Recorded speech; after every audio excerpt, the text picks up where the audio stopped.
अब यहाँ से शुरू करेंगे लेजिस्लेटिव प्रोसीजर, विधायी प्रक्रियाएं, किस तरीके से कानून बनता है। बिल लाना पड़ता है उसके लिए। पहले बिल 3 तरीके के हो सकते हैं, संवैधानिक संशोधन विधेयक यानी constitutional amendment bill, ordinary bill यानी साधारण विधेयक, और फाइनेंस बिल यानी वित्तीय विधेयक, जिसके तहत ही मनी बिल आता है, आपका धन विधेयक आता है। ओके, इसको अभी थोड़ा सा होल्ड करेंगे, इसको भी मैंने कोई ऐसा भी डिटेल में पढ़ाया नहीं है, लेकिन इसको होल्ड करेंगे। हम ऑर्डिनरी और फाइनेंस पे पहले आएंगे, फिर देखेंगे इफ टाइम परमिट्स, नहीं तो फिर हम किसी और क्लास में करेंगे इसको डिटेल में, क्योंकि उतना बड़ा भी नहीं है ये। ऑर्डिनरी बिल पे आते हैं, ठीक है। तो हम यहाँ से लेजिस्लेटिव प्रोसीजर शुरू कर रहे हैं आर्टिकल नंबर 107 से। सबसे पहले हम देखेंगे ऑर्डिनरी बिल क्या होता है। तो ऑर्डिनरी बिल को 2 तरीके के होते हैं, तो पब्लिक और प्राइवेट बिल। प्राइवेट वो होता है जो कोई प्राइवेट मेंबर लेके आता है, और पब्लिक मेंबर बिल वो होता है जो कोई मिनिस्टर लेके आता है। अब मिनिस्टर और प्राइवेट मेंबर में डिफरेंस मत पूछना, कल ही बताए थे, जो मिनिस्टर नहीं है वो प्राइवेट मेंबर है, ठीक। इसको 1 वीक प्रायर नोटिस देना होता है ये बिल लाने के लिए, और इसको 1 महीने का नोटिस देना होता है बिल लाने के लिए, ठीक है। 1 महीने का टाइम इसको लगता है बिल को लाने के लिए, और पब्लिक वाले को, मिनिस्टर को, सिर्फ 1 हफ्ता, ठीक है। और मैं आपको बता दूं, प्राइवेट वाले, प्राइवेट का मतलब हो गया कोई मिनिस्टर नहीं है, ठीक है, सरकार का नहीं है, ये जनरली पास होते भी नहीं है। ऐसा नहीं कि होंगे ही नहीं, लेकिन पहली बात तो कंसिडर ही नहीं किए जाते हैं, कंसिडर किए भी जाते हैं, क्यों? क्योंकि अगर ये पास हो रहा है इसका मतलब ये हो जाएगा कि भाई सरकार काम नहीं कर रही है, ऑपोजिशन को बिल लाने पड़ रहे हैं काम करने के लिए, ठीक है, ऑपोजिशन को काम करना पड़ रहा है।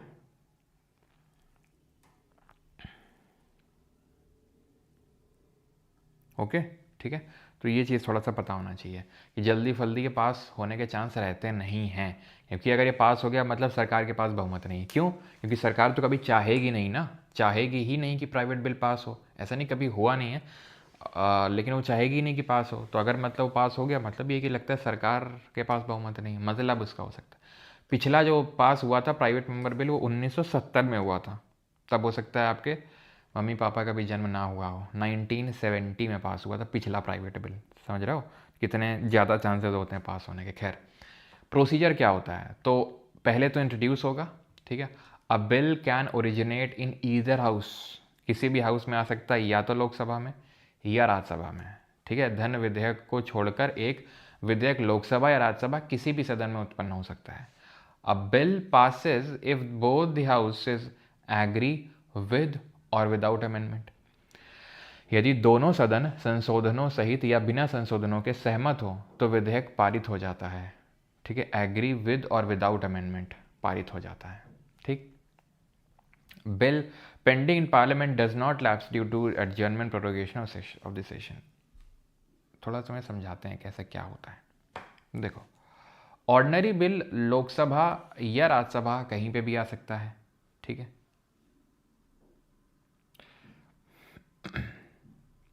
देखो समझो, यहाँ पर ये लिखा हुआ है, it can originate in either house, ठीक है। आजकल हाथ ठंडे बहुत हो जाते हैं यार, गर्म करना पड़ता है बीच बीच में, ये लिखा नहीं आता है। तुम लोग तो बढ़िया हाथ डाल के रखते हो अंदर एकदम रजैया वजैया में, क्यों? धूप वूप में कुछ लोग तो बैठे क्लास ले, कितने लोग बैठे हैं धूप में अभी। तो it can originate in either house, किसी भी हाउस में आ सकता है। If both the houses pass the bill it goes to president for his assent, और डेडलॉक हो जाता है तो जॉइंट सिटिंग बुलाता है। समझो बताना क्या चाह रहा हूँ मैं, तुम यहाँ समझो, एकदम खुले में, एकदम है ना, खुला माहौल है यहाँ पर, पूरा वेवी माहौल है। तो लोकसभा और राज्यसभा कहीं पे भी बिल आ सकता है। पहली बात, एग्जाम्पल ले लेते हैं कि लोकसभा में आया, ठीक है, इंट्रोड्यूस हुआ, लोकसभा से गया राज्यसभा के पास, राज्यसभा ने पास कर दिया इसको, गया प्रेसिडेंट के पास। अब प्रेसिडेंट क्या करता है वो बात की बात है।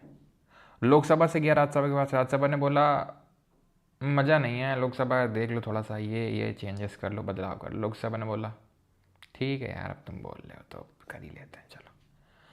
राज्यसभा ने बोला यार देखो यार ये चेंजेस कर लो यार। लोकसभा बोलता है सोच भी कैसे सकते हो तुम, मैंने कि उसने नहीं उसको चेंजेस को एक्सेप्ट किया।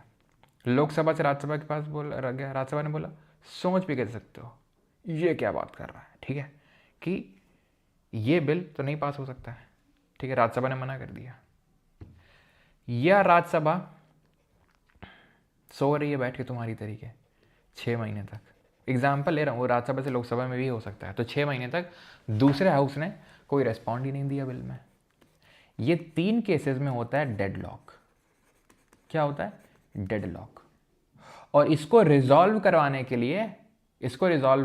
लिए president summons a joint sitting, एक संयुक्त बैठक बुलाता है।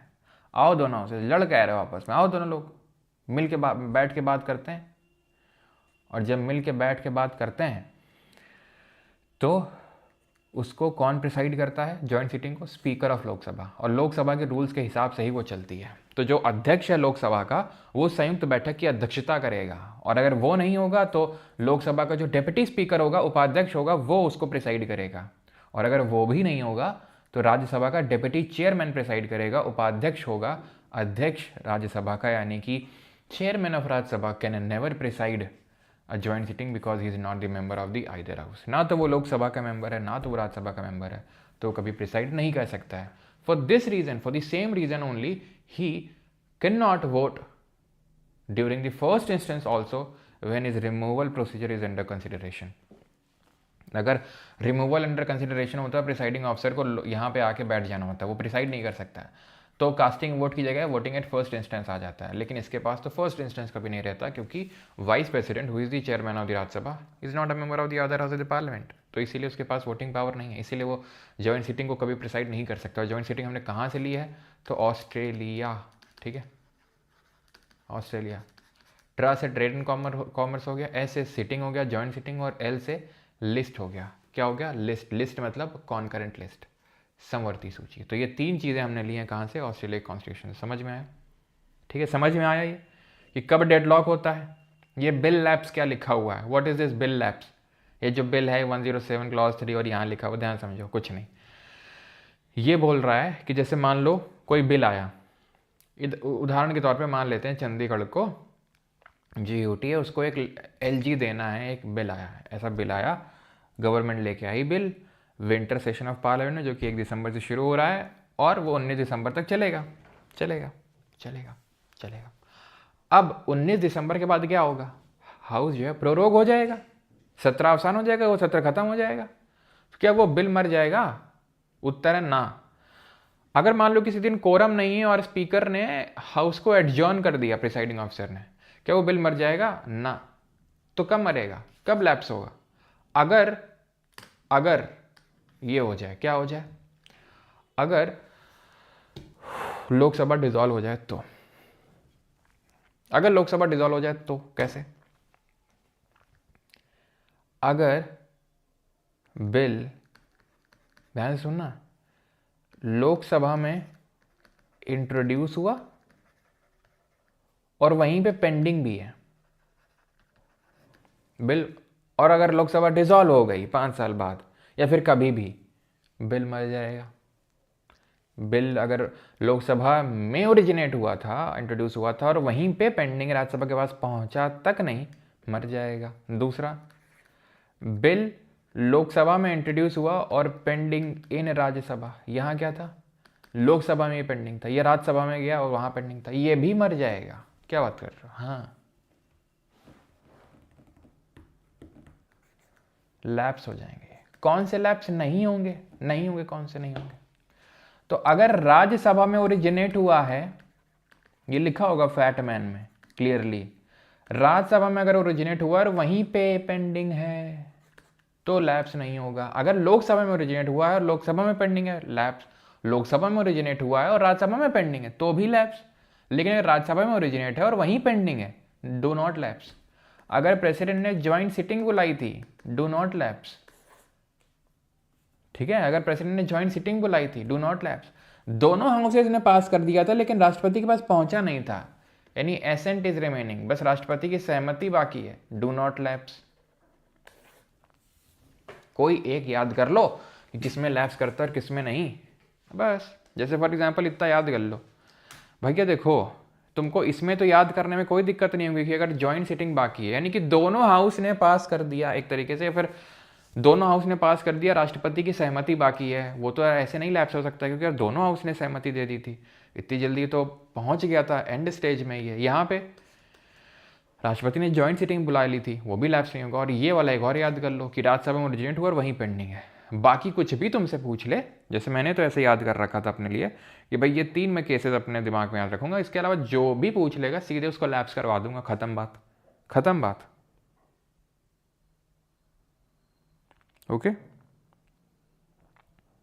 Sir, article 12 little bit connect with corruption and cheating, तो क्या मतलब?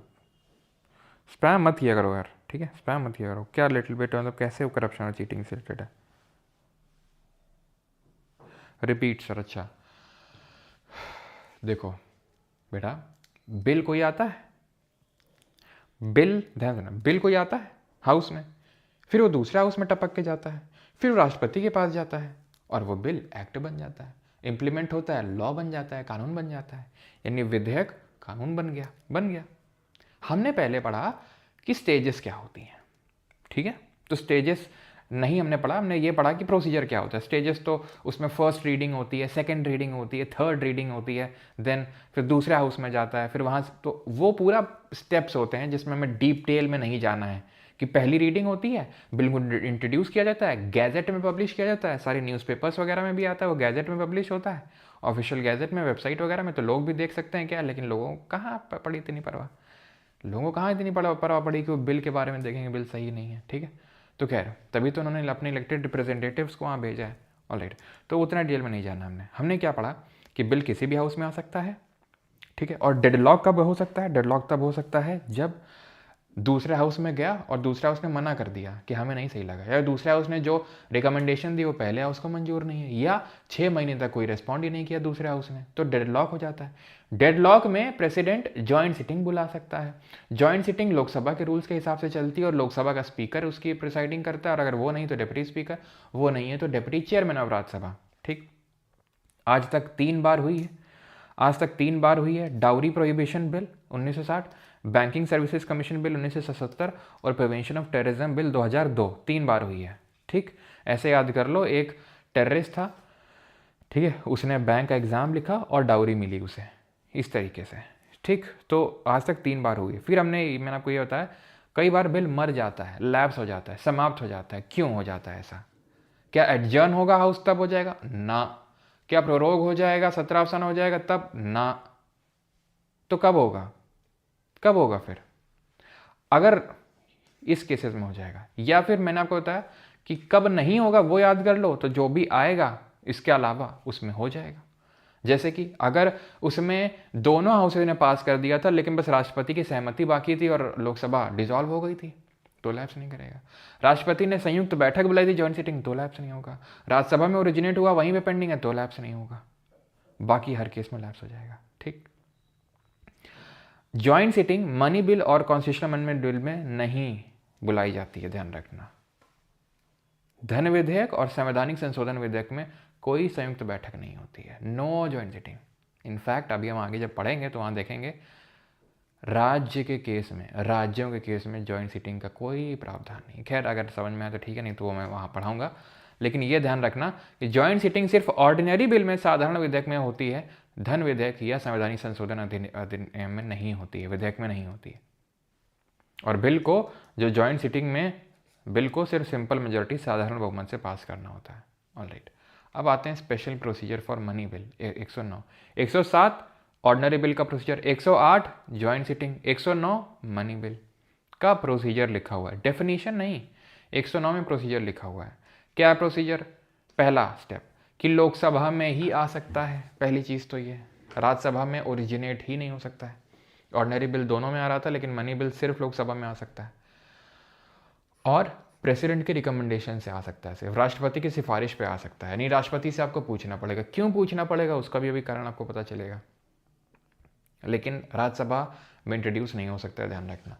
एक बार जब इस बिल को पास कर दिया जाता है तब ये राज्यसभा के पास जाता है, और राज्यसभा के पास क्या पावर है? या तो अप्रूव कर दे, well and good, good boy, ठीक है, या फिर वो अमेंडमेंट सजेस्ट कर दे कि लोकसभा प्लीज़ आप ये अमेंडमेंट कर लो, चेंजेस कर लो इस बिल में। Now it is up to Lok Sabha to accept it or not, लेकिन it is not mandatory on the part of Lok Sabha to accept the recommendation of Rajya Sabha. ये लोकसभा पर निर्भर करता है कि वो राज्यसभा के द्वारा दिए गए सुझावों को अपनाए या ना अपनाए। ऐसा कोई ज़रूरी नहीं है कि राज्यसभा ने जो बोला है वो करना ही है, वो पूरी पावर लोकसभा के पास है।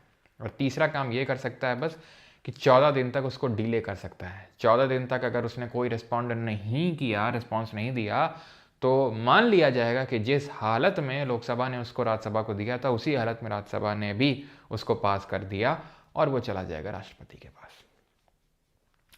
ठीक, तो लोकसभा के पास यहाँ पर अल्टीमेट अथॉरिटी होती है when it comes to money bill.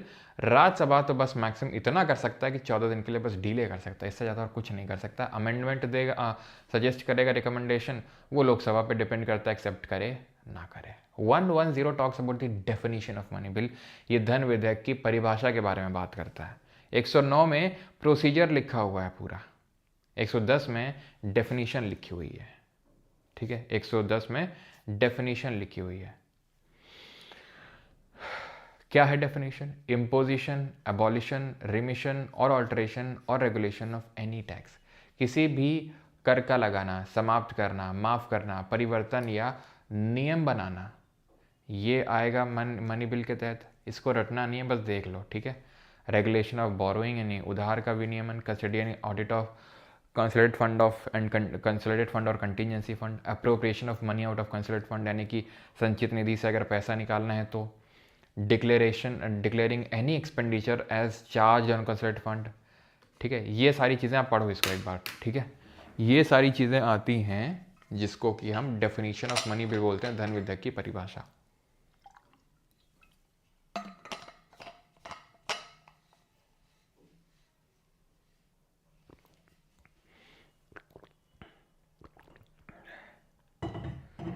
ठीक है,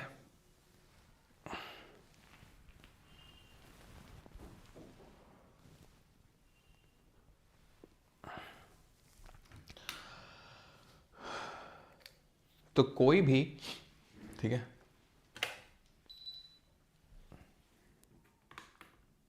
ठीक है, तो कोई भी विधेयक जो इन मैटर से डील करता होगा, एनी बिल जो इन मैटर से डील करेगा, उसको हम बोलेंगे मनी बिल। ठीक, and who decides a bill is a money bill और नॉट? क्यों? क्योंकि सरकार तो हमेशा यही चाहेगी कि सारे अधिनियम, सारे विधेयक, सारे बिल मनी बिल ही हों। क्यों?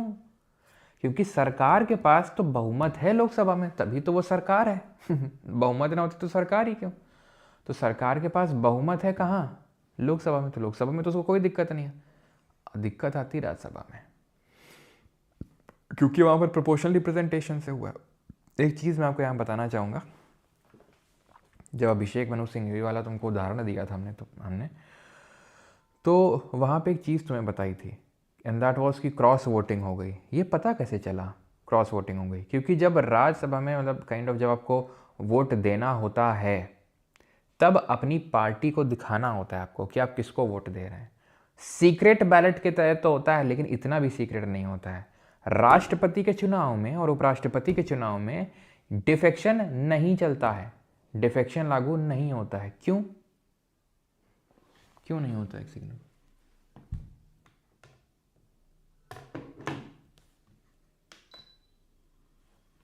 ठीक है, क्यों नहीं लागू होता है राष्ट्रपति और उपराष्ट्रपति केस में डिफेक्शन? बिकॉज वहां पे आपको दिखाना नहीं होता है कि आपने किसको वोट दिया है। ये आपको दिखाने की कोई ज़रूरत नहीं है कि आपने किसको वोट दिया है, तो उस केस में डिफेक्शन लागू ही नहीं होता है।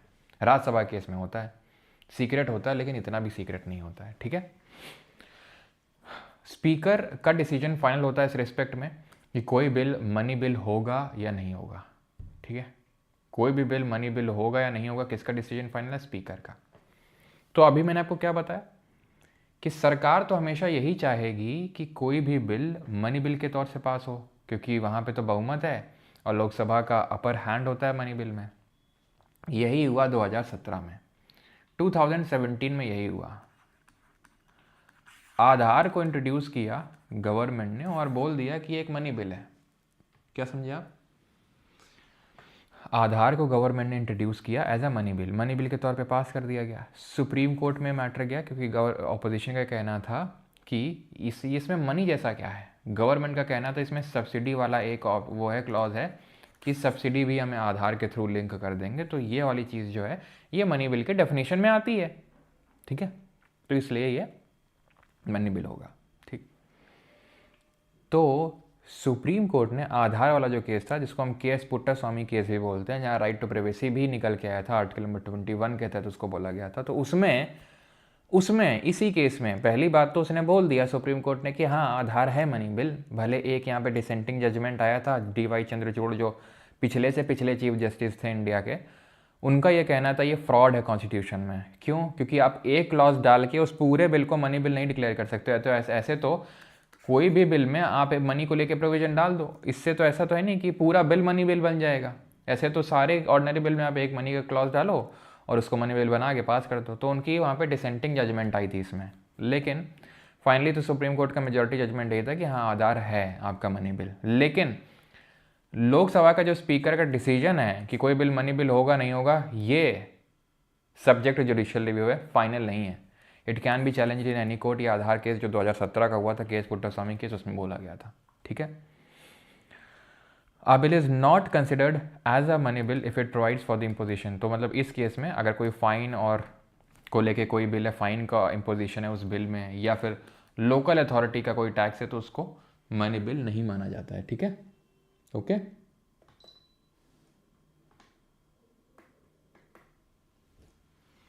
ऑलराइट, समझ में आया आपको ये? ऑलराइट, आगे बढ़ते हैं। 111 में तो 109 में प्रोसीजर, 110 में डेफिनेशन, 111 में एसेंट टू बिल्स है। बिल को सहमति कौन देता है? राष्ट्रपति देता है, ठीक है। प्रेसिडेंट, दोनों सदनों से विधेयक पारित होने के बाद उसे राष्ट्रपति के समक्ष प्रस्तुत किया जाता है, ठीक है। राष्ट्रपति क्या कर सकते हैं? या तो बिल को एसेंट कर सकते हैं तो वो लॉ बन जाएगा, या वो अपनी वीटो पावर का यूज़ कर सकते हैं।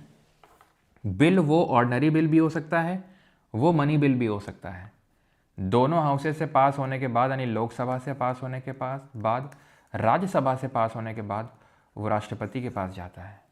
वो क्या कर सकते हैं? दो चीज़ कर सकते हैं, या तो पॉजिटिव पावर, सहमति दे दी, वो एक्ट बन गया। नेगेटिव पावर, यानी कि उन्होंने रोक लगा दी, veto power. Negative power, veto power. Veto power is 3 तरह का, एब्सोल्यूट, सस्पेंसिव, पॉकेट। एब्सोल्यूट का मतलब मना कर दिया, हम नहीं देंगे एसेंट इसमें। प्रेसिडेंट ने मना कर दिया, हम नहीं देंगे एसेंट इसमें, ओके। सस्पेंसिव वीटो, प्रेसिडेंट ने रिटर्न कर दिया, फिर से देखो इसको एक बार, ठीक है। ये मनी बिल के केस में अवेलेबल नहीं होता है। क्यों? क्योंकि इसको पूछ के लाया गया है राष्ट्रपति से। इसीलिए पूछ के लाया गया था क्योंकि मनी बिल बहुत इंपॉर्टेंट होते हैं, ये मनी से डील करते हैं, तो मनी रुकना नहीं चाहिए। अगर मनी बिल रुक गया तो फिर तो गवर्नमेंट का स्रोत रुक जाएगा, ऐसे तो फिर गवर्नमेंट को जो खर्चे हैं वो रुक जाएंगे। तो इसलिए प्रेसिडेंट से पूछ के लाया जाता है ताकि वो बिल पे अड़ंगा ना अड़ा सके, इसलिए, ठीक। क्लियर है यहाँ तक? एब्सोल्यूट का मतलब है रिजेक्ट कर देना, सस्पेंसिव का मतलब है रिटर्न कर देना। लेकिन जो रिटर्न आएगा, यानी कि दोबारा जो लौट के आएगा, उसमें तो एसेंट देनी ही पड़ेगी। किसको? प्रेसिडेंट को, अगर रिटर्न होके फिर से आ गया तो। पॉकेट है कि उस पर कोई एक्शन ले ही नहीं है प्रेसिडेंट, भाई ये तो रिस्पॉन्स ही नहीं कर रहा है, वैसा टाइप, ठीक है। No time limit to act, संविधान में कहीं पे भी कार्रवाई करने की कोई समय सीमा नहीं है। कहीं नहीं लिखा है कि प्रेसिडेंट को महीने में, 2 महीने में, 1 साल के अंदर एसेंट देनी पड़ेगी। इसलिए प्रेसिडेंट उसको अगर पॉकेट कर लेगा, यानी कि अगर उसको रख लेगा बिना रिस्पॉन्ड किए हुए, तो वो बिल धीरे धीरे ख़त्म हो जाएगा अपने आप, कोई रिस्पॉन्ड नहीं कर रहा। एक बार प्रेसिडेंट ने यूज़ किया 1986 में Indian post office amendment bill में, ज्ञानी जैल सिंह ने इसको वीटो कर लिया था, क्योंकि उनका ये सोचना था कि भाई ये लोगों की प्राइवेसी को वो अफेक्ट कर रहा है। भले उस टाइम पे राइट टू प्राइवेसी ऐसा कोई फंडामेंटल राइट नहीं बना था, तो 2017 में देखा हमने, लेकिन फिर भी उनका ये मानना था कि ये प्राइवेसी को बहुत अफेक्ट करेगा। ज्ञानी जैल सिंह का ऐसा मानना था, तो इसलिए उन्होंने पॉकेट कर लिया। फिर गवर्नमेंट ने कभी इसको रीइंट्रोड्यूस किया नहीं, वैसे वो कर सकते हैं लेकिन किया नहीं, इसलिए कभी ये इफेक्ट में आया नहीं। तो 3 तरीके के वीटो हैं, ठीक। अच्छा, जो यूएस का प्रेसिडेंट होता है उसके लिए क्योंकि टाइम लिमिट होती है, उसको रेस्पॉन्ड करना होता है, इसीलिए हम बोल देते हैं कि जो इंडियन प्रेसिडेंट की जो पॉकेट है वो डीप है एज़ कम्पेयर टू यूएसए का प्रेसिडेंट। कि वो डीप है मतलब वो चला गया अगर उसकी पॉकेट में तो कहाँ जाके कहाँ तक जाएगा कुछ नहीं पता, ठीक है। ओके और प्रेसिडेंट के पास कोई वीटो नहीं होता है कॉन्स्टिट्यूशनल अमेंडमेंट बिल में। बिल 3 तरीके के होते हैं, ordinary, money, constitutional amendment. President कोई भी वीटो यूज़ कर सकता है ऑर्डिनरी बिल के केस में। प्रेसिडेंट सस्पेंसिव वीटो नहीं यूज़ कर सकता है मनी बिल के केस में। प्रेसिडेंट कोई भी वीटो यूज़ नहीं कर सकता है कॉन्स्टिट्यूशनल अमेंडमेंट बिल के केस में। ऐसा 24th अमेंडमेंट ऑफ 1971 ने इंदिरा गांधी का जब टेन्योर था तब कहा था कि जो प्रेसिडेंट है वो अपना वीटो पावर लिमिटेड रखें ऑर्डिनरी बिल के केस तक और मनी बिल के केस तक, यहाँ पे मत लाएं उसको, ठीक है, यानी यहाँ सहमति देनी ही पड़ेगी। अब आते हैं budget, annual financial statement, because ये भी एक तरह का मनी बिल है, ठीक है। चलो, president shall cause to be laid before both the houses a statement of estimated receipts and expenditure. राष्ट्रपति दोनों सदनों के समक्ष अनुमानित प्राप्तियों और व्ययों का विवरण प्रस्तुत करवाएंगे, ठीक। तो ये बजट है, आर्टिकल 112, लेकिन यहाँ बजट वर्ड कहीं भी कॉन्स्टिट्यूशन में नहीं लिखा है। कॉन्स्टिट्यूशन में क्या लिखा है? Annual financial statement. क्या लिखा है? Annual financial statement. यहाँ बजट वर्ड मेंशन ही नहीं है। वार्षिक वित्तीय विवरण किसके नाम पे रखा जाता है? रखता कौन है?